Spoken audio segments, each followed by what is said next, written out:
नमस्कार दर्शकों, दूरदर्शन के इस खास कार्यक्रम में आज आपका स्वागत है। दोस्तों, आज हम बात करेंगे उभरते हुए अभिनेता और उनके जीवन के बारे में। जी हाँ दर्शकों, अभिनेता जो किसी फिल्म या नाटक में किसी चरित्र का अभिनय करता है। अभिनेता वो जो किसी परिकल्पना और दर्शक के बीच माध्यम का काम करता है। अभिनेता वो जो अपने अभिनय से किसी को हंसा दे, रुला दे और उनमें जज्बातों का बवंडर पैदा कर दे। आज हम रूबरू होंगे ऐसे एक उभरते हुए अभिनेता के साथ, जिन्होंने मुश्किलों से कभी हार नहीं मानी, जिनका हौसला कभी नहीं डगमगाया, जिन्होंने नाम रोशन किया अपने परिवार का, अपनी जगत जननी, अपनी माँ का और अपनी उस गांव का, जिस गांव के पेड़ की ठंडी छांव में बैठकर उन्होंने अपना बचपन गुजारा। जी हाँ, जिन्होंने तय किया हज़ारों किलोमीटर का सफ़र, बसई से बम्बई तक का सफ़र, जिन्होंने कभी डायरेक्टर, कभी नायक तो कभी खलनायक की भूमिका निभाई। आइए मिलवाते हैं आपको जिले का मान, जिले की शान, जिनका नाम है चंद्र प्रकाश जी। चंद्र प्रकाश जी, दूरदर्शन में आपका बहुत बहुत स्वागत है। नमस्कार जी। देखिए, सबसे पहले तो मैं दूरदर्शन की पूरी टीम का धन्यवाद करता हूं कि मुझे यहाँ बुलाया गया जी, अपनी बात बोलने के लिए। और मैं खास करके यहाँ के जो डायरेक्टर हैं सतीश जी का, उनका बहुत बहुत आभारी हूँ। और उनके बारे में मुझे बहुत अच्छा सुना कि वो जो हमारे हरियाणा की प्रतिभाएं हैं उनको ऊपर उठने का या उठाने का मौका देते हैं। मैं तहे दिल से एक बार पुनः दूरदर्शन का धन्यवाद करता हूं। जी, बहुत बहुत शुक्रिया। सबसे पहले चंद्र प्रकाश जी, आप अपने जन्म स्थान और अपनी शिक्षा के बारे में हमारे दर्शकों को बताएं। देखिए अमृत जी, मैं महेंद्रगढ़ के गांव बसई का रहने वाला हूं। हम 4 भाई हैं, एक बहन है। हमारे साथ एक ऐसी घटना घटी कि फादर ने दूसरी शादी कर ली और ये सारा बोझ माँ के ऊपर आ गया। तो पढ़ाई करने में भी कठिनाई हुई, माँ को मेहनत मजदूरी करनी पड़ी। तो हम नाहड़ के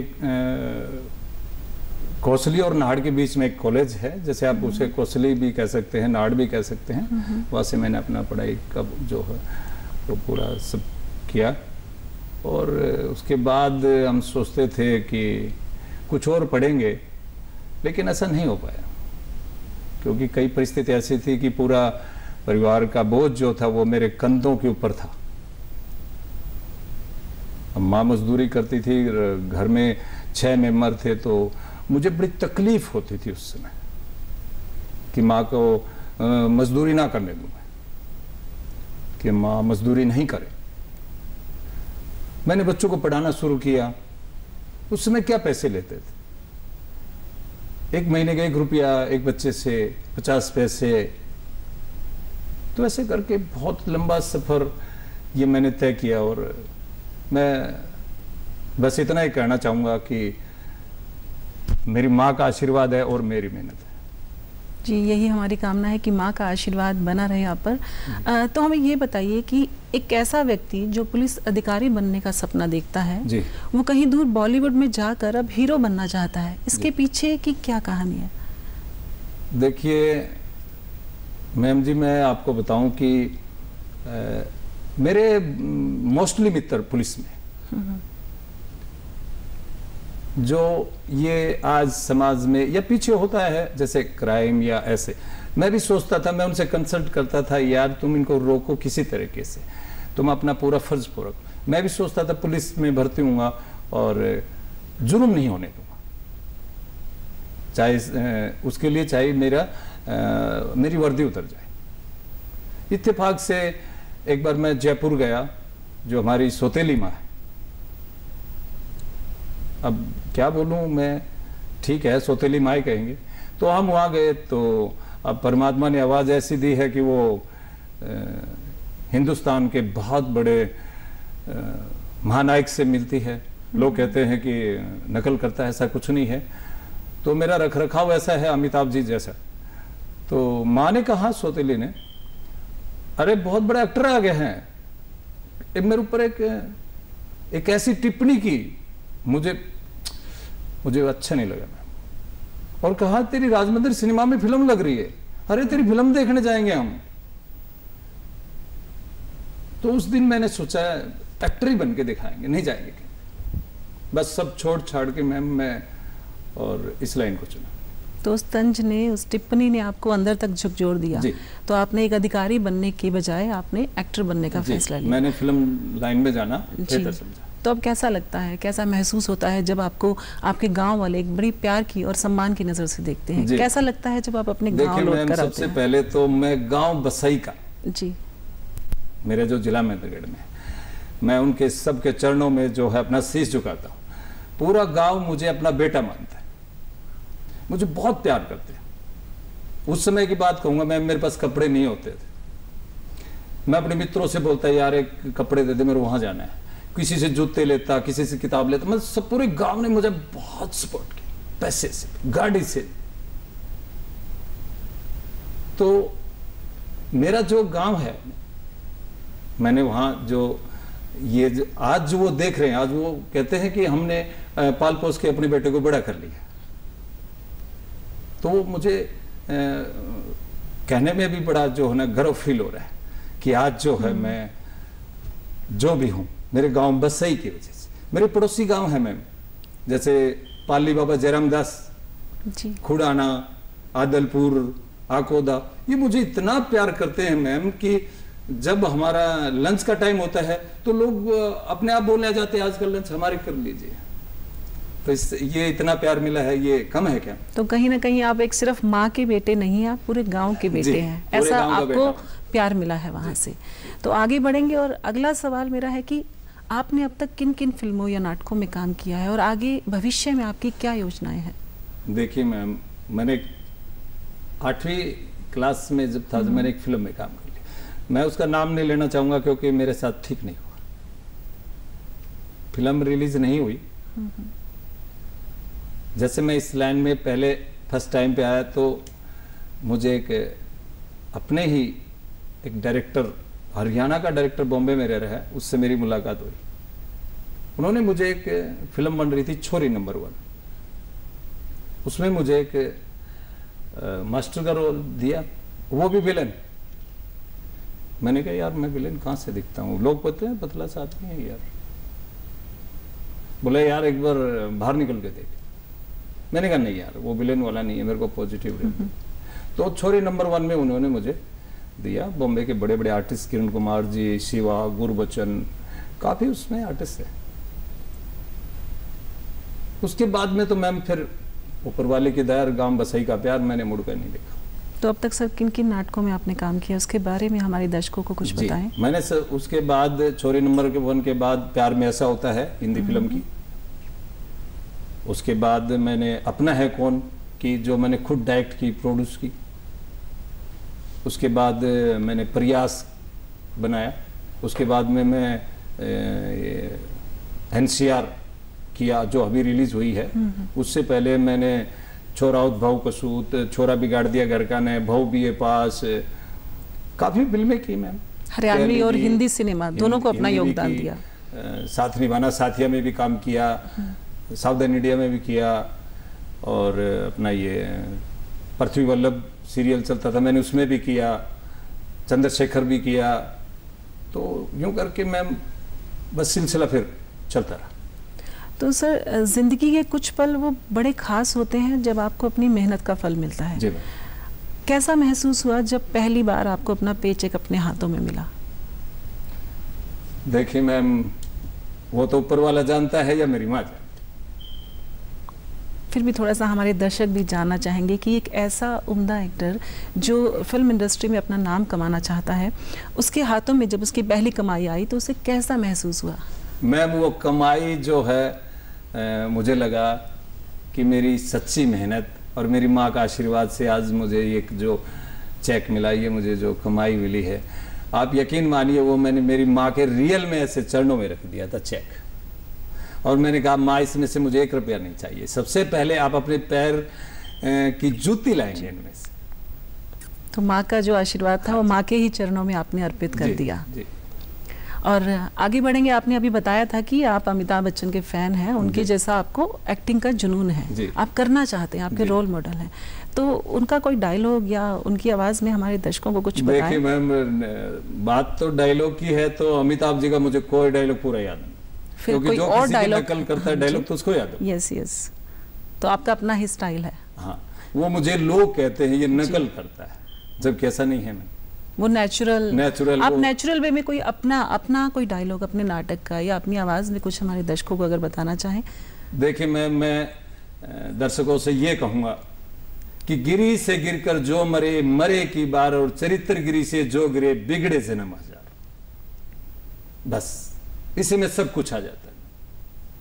जी बहुत बहुत धन्यवाद। और इसके साथ अगला सवाल मेरा है कि एक एक्टर बनने के लिए क्या क्या खूबियाँ होनी चाहिए, क्या क्या करना पड़ता है एक एक्टर बनने के लिए? कितना कंपटीशन का दौर है, और उस कंपटीशन के दौर में जब आप आगे बढ़ते हैं तो बहुत सारा संघर्ष भी साथ साथ आगे बढ़ता है, तो उसके बारे में कुछ आप बताएं। मैम जी, मैं आपको बोलूं कि एक्टर बनने के लिए ना बहुत अच्छे शक्ल की जरूरत है, ना बहुत बॉडी की जरूरत है। एक्टर बनने के लिए एक अच्छे टैलेंट की जरूरत है, जिसमें ये टैलेंट है उसे कोई नहीं रोक सकता अच्छा एक्टर बनने से। सर, टैलेंट से याद आया, आजकल एक मुद्दा बड़े जोरों शोरों पर है जो कि नेपोटिज्म का मुद्दा है, जो पिछले कुछ महीनों से सभी को मालूम है। मैंने भी सुना। हाँ जी, तो ऐसा कभी दौर आपको देखने को मिला कि आप में टैलेंट है लेकिन वो युवा या वो कलाकार आगे आते हैं जो फिल्म इंडस्ट्री से किसी ना किसी तरह का ताल्लुक रखते हैं, तो नेपोटिज्म के बारे में आपकी क्या राय है? देखिए मैम जी, वैसे तो हमारे साथ ऐसी कोई घटना घटी नहीं है कि ऐसा मैं फील करूं जी, फिर भी मुझे लगता है कहीं न कहीं कुछ तो है, लेकिन ऐसा मेरे साथ हुआ नहीं।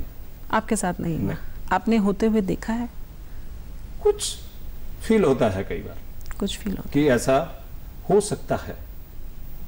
ऐसा कैसे हो सकता है मैम? इनके ही बच्चे सब, वो उसका बच्चा, वो उसका बच्चा, हमारे एक से एक टैलेंटेड आर्टिस्ट है। लेकिन वो क्या होता है ना मैम कि वो पहले बात तो बच्चों को रास्ता ही नहीं पता होता कि किस रास्ते से जाना, वो आधे रास्ते में भटक जाते हैं और वो सीधे सर पे खड़े रहते हैं मैम, तो उनको पहले ब्रेक मिलेगा, पहला बेनिफिट, पहला ब्रेक उन्हें मिलता है। तो आपको क्या क्या संघर्ष करना पड़ा सर अपने गांव बसई से मुंबई जाने के लिए? देखिए मैम, जब मैं पहली बार मुंबई गया तो मुझे पता लगा कि यहाँ कोई रोहतक से ट्रेन जाती है। जब ये गर्मी की छुट्टियां होती है, ग्रीष्म काल, मैं घर में नहीं बताया किसी को भी, और कपड़े वपड़े लिए मुंबई चला गया। अब ना कोई जानने वाला ना पहचानने वाला, क्या करेंगे वहां जाके। मैं वहां जाके जब उतरा तो मैं किससे मिलेंगे? रेलवे स्टेशन लोगों पीछे फिल्में कहाँ बनती है? बोले पागल हो गया क्या? मैंने यार ये कहाँ बनती है? ऐसे में 2-3 दिन फिर मैं वही स्टेशन पे सो गया, दूसरे दिन सो गया, तीसरे दिन पुलिस वाले ने डंडे मारे मुझे। डंडा नहीं मारा, बेसिकली मुझे ऐसा डाटा भी, तू 3 दिन से आ पड़ा है, क्या कर रहा है? मैं वहां से वो जो इधर ट्रेन आ रही थी उसी में लोकल डब्बे में बैठ के फिर वापस कर, माँ ने बहुत मारा मुझे। तो वापस आए, फिर दोबारा से आप बम्बई गए? ऐसे मैंने पता नहीं कितने चक्कर लगाए। मैं बेसिकली वॉलीबॉल स्मैशिंग खेलता था, तो माँ को बोलता था कि मैं अभी 10 दिन ही आऊंगा, हमारा टूर्नामेंट चल रहे हैं, और मैं बम्बई चला जाता। तो ऐसा सर कितनी बार हुआ कि आप वापस गांव लौटते हैं और बम्बई जाते हैं? गिनती भूल गए। एक बार मेरे पास पैसे खत्म हो गए, बड़ा पाव बेचने वाले से मैंने कहा यार वो नहीं है, बोला तू ऐसे कर, खाना वाना इधर खा ले, और क्या करता है? मैंने कहा यार ट्राई में हो, तो मेरे ऊपर बहुत अच्छा है यार, शक्ल देखा है, शीशा है घर में। मैंने कहा शीशा भी है, शक्ल भी देखी है, मतलब शक्ल अच्छी नहीं है तो एक अच्छा एक्टर नहीं बना जा सकता। तो बोला ऐसे है ना, ये सब बर्तन वर्तन कर लिया कर सब। मैंने कहा यार वो तो गई गड़बड़। तो 2-3 दिन में रहा, उससे मेल मिलाप भी हो गया, वो आज भी है बेचारा, बोरेवली पर रहता है। तो मैं बड़े पाव वाले के पास सुबह शाम दोपहर में थोड़ा सा उसका हाथ बढ़ा देता तो खाने को मिल जाता था, तो मेरा एक जगह भी हो गया था। तो ये था आपका पूरा संघर्ष जो जी, आपने बसई से बॉम्बे, बॉम्बे से बसई और फिर बसई से फिर से बॉम्बे तक का तय किया है। तो आगे जब आप फिल्मों या नाटकों में काम करते हैं, कोई ऐसा फिल्मी एक्टर, कोई ऐसा लेजेंड का नाम बताइए जिनसे आप बहुत ज़्यादा प्रभावित हैं, जो आप चाहते हैं कि आपके जहन में जिनका अभिनय उतरा हुआ है, उनकी तरह बनना चाहते हैं या उनके स्टाइल को थोड़ा बहुत कहीं की कॉपी भी करना चाहते हैं? देखिए, वो तो सीधा सीधा ही है, मान व सम्मान के योग माननीय श्री अमिताभ बच्चन जी। और वैसे मैंने बोला भी है कि मैं अगर अमिताभ जी के साथ मुझे काम नहीं मिलेगा, उनके जीते जी, तो मैं लाइन छोड़ दूंगा। तो अभी तक क्या आपने अमिताभ जी के साथ काम बहुत ट्राई कर रहे हैं। मैं ऊपर वाले से विनती करता रहता हूँ कि भगवान इसको ना सर्कल लंबा उम्र करना, मुझे एक रोल मिल जाए उनके साथ, एक डायलॉग। तो हमारी और हमारे दूरदर्शन के सभी दर्शकों की यही कामना है कि आपको अमिताभ बच्चन जी के साथ भी काम करने का अवसर जरूर मिले। तो सर, जो युवा एक्टिंग करना चाहते हैं, आगे आना चाहते हैं इस क्षेत्र में, उनके लिए क्या क्या उन्हें तैयारियां करनी चाहिए? देखिए मैम जी, सबसे पहले तो पढ़ा लिखा होना बहुत जरूरी है। अगर वो पढ़ा लिखा नहीं है तो क्या एक्टिंग संभव नहीं है? दिक्कतें आएंगी बोलने में। शिक्षा और भाषा का ज्ञान जरूरी है जी। इंग्लिश तो बहुत जरूरी हो गया है। इंग्लिश बहुत जरूरी हो गया। अगर एजुकेशन कम भी है तो आज एक ऐसा महंगाई का दौर आ गया है कि वहाँ घर का जो ना बैग बहुत अच्छा होना चाहिए। अगर घर का बैग भी अच्छा नहीं है तो मैम एक टैलेंट बहुत अच्छा होना चाहिए, और वो टैलेंट वो कहाँ दिखाए। सबसे बड़ी प्रॉब्लम आज हमारे आने वाले जो बच्चे हैं, आने वाले जो एक्टर, उनके सामने सबसे बड़ी प्रॉब्लम यही है। क्योंकि आज बस वो, मैं आपकी उसी बात पे आ जाता हूँ कि भाई भतीजावाद है मैम, उसकी बदौलत हम भी कहीं पीछे रह गए। आप भी उसकी वजह से कहीं ना कहीं पीछे रहे हैं।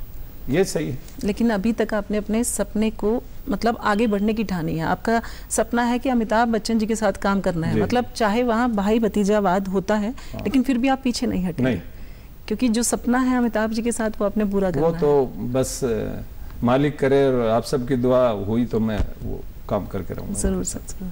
और हरियाणा के लिए आप क्या करना चाहेंगे, अगर आप थिएटर जगत को या फिल्मी जगत को अपना योगदान देना चाहेंगे, क्योंकि अब हरियाणा में भी फिल्म पॉलिसी लागू हो रही है, तो उस विषय में आपका क्या कहना है? देखिए मैम जी, सबसे पहले तो मैं हरियाणा सरकार को धन्यवाद देना चाहूँगा कि उन्होंने ये कदम उठाया। इससे हमारे जो यहाँ के जो कलाकार हैं उनको बहुत ही प्रोत्साहन मिलेगा, बहुत ज़्यादा। उनको आगे बढ़ने का एक रास्ता मिल गया है, उनको कुछ कर दिखाने का हो गया है। और हमारा हरियाणा तो नंबर 1 हरियाणा है जी, और हमारे हरियाणा के लोग जो चाहेंगे वो कर सकते। आज जो सरकार ने ये कदम उठाया है, इससे तो हमारे बच्चे यहाँ क्या बॉलीवुड हॉलीवुड में तहलका मचाएंगे, लेकिन एक शुरुआत तो हुई। अब हमारे यहाँ के कलाकारों को कोई जगह ही नहीं थी, कोई प्लेटफॉर्म नहीं था, तो वो कहाँ जाएंगे। तो मैं सबसे पहले इस सरकार का धन्यवाद करूंगा कि उन्होंने कलाकारों की तरफ देखा, उनका बहुत बहुत धन्यवाद। क्योंकि सर एक और चीज़ जहन में आती है, अगर हम पंजाबी सिनेमा की बात करें तो पंजाबी सिनेमा में कलाकारों को आगे वो सम्मान, आगे बढ़ने का मौका भी बहुत ज़्यादा मिलता है बजाय हरियाणवी सिनेमा के। तो इसके बारे में आप क्या कहेंगे? नहीं मैम जी, वो क्या है, वहाँ की सरकार, पंजाब की जो सरकार है वो सब्सिडी देती है, हमारी सरकार ने अब शुरू किया, तो फर्क नहीं होगा। अब हमारी सरकार भी सब्सिडी देना शुरू कर दिया फिल्मों जी, कलाकारों को बहुत ज्यादा सम्मान दे रही है, सिक्योरिटी दे रही है, जो कि बहुत बढ़िया बात है हमारे उभरते हुए कलाकारों के लिए, और जो पहले से कलाकार इस दिशा में काम कर रहे हैं। हमारे हरियाणा के बहुत ऐसे कलाकार हो गए, अगर उनको उनके समय अगर ये सब होता तो आज इंडस्ट्री में हरियाणा ही हरियाणा होता, बॉलीवुड में फर्क तो होगा ना। अब वो फर्क जल्दी नहीं मिट जाएगा, जल्दी मिट जाएगा। तो चंद्र प्रकाश जी, एक और बात बताइए कि नसीरुद्दीन शाह जी ने अपने एक इंटरव्यू में कहा था कि अभिनेता को सब कुछ आना चाहिए। वो सब कुछ क्या है? सब कुछ मतलब एक अभिनय के लिए उन्होंने बोला कि नाच गाना, एक्सप्रेशंस की तो बात ही अलग है, वो तो अभिनय का मेन है, लेकिन उन्होंने कहा कि सब कुछ आना चाहिए, वो चाहे नाचना हो, चाहे गाना हो, चाहे जो भी हो। तो उस बारे में आप क्या कहेंगे? उस सब कुछ में क्या आता है? मैम जी, ये तो साहब की अपनी व्यक्तिगत सोच है। अब इतने बड़े कॉमेडियन हैं, क्या उनको डांस आता है क्या? लेकिन वो कलाकार नहीं है। तो जैसे फिल्मी जगत की हम बात करते हैं, हाँ। आप भी फिल्मों में काम कर चुके हैं, सीरियल्स में काम कर चुके हैं, तो कई बार ऐसा रोल होता है जिसमें आपको एज अ डांसर की भूमिका निभानी हो या एज अ कॉमेडियन की भूमिका निभानी हो, तो क्या रोल वो आप ठुकरा देंगे अगर आप में वो कॉमेडी नहीं है, या आप उसके लिए कोशिश करेंगे? नहीं मैम, हर व्यक्ति, खास करके कॉमेडी एक बहुत टफ जी मैटर है, सबसे हर कलाकार से तो नहीं होती, लेकिन मुझे ऐसा मिलेगा तो मैं ठुकराऊंगा नहीं। आप उसके लिए जी तोड़ मेहनत करेंगे? मेहनत करूंगा, मैं लोगों से सहयोग लूंगा। तो यही वो सब कुछ आ जाता है, यही वो सब कुछ है कि आपको अगर फिल्मी जगत में, फिल्मी दुनिया में काम करना है तो आपको सब कुछ आना चाहिए। जी जी। सर, अंत में मेरा एक और सवाल है कि जाते जाते हमारे जो एस्पायरिंग युवा एक्टर्स हैं, उन्हें आप क्या सलाह देना चाहेंगे? सबसे पहले तो मैं उन सबको यही कहूंगा, बस हिम्मत मत आए जी। सरकार ने हमारे लिए या कलाकारों के लिए वो सब कुछ कर दिया है, जो आप निराश नहीं हो सकते। जी, बहुत बहुत धन्यवाद। तो दर्शकों, ये थी हमारी खास पेशकश हमारे उभरते हुए कलाकार अभिनेता चंद्र प्रकाश जी के साथ। अंत में यही कहूंगी कि अगर आपके अंदर सीखने का जुनून होगा तो कामयाबी आपके कदम चूमेगी। नमस्कार।